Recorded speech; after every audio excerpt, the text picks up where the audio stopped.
It's Tips Tuesday on harping. Last week I shared a tip with you about tuning. This week here's another tip about tuning.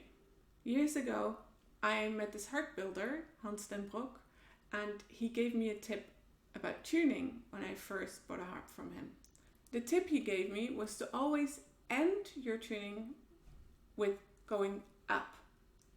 So in this case I have a C that is actually too high.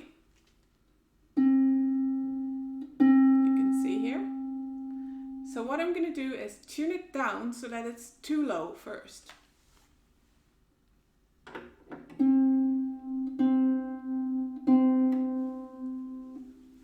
I'll show you. It's too low.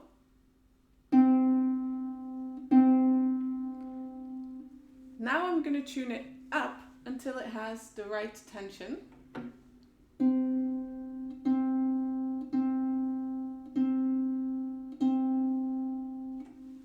Show you. This is correct.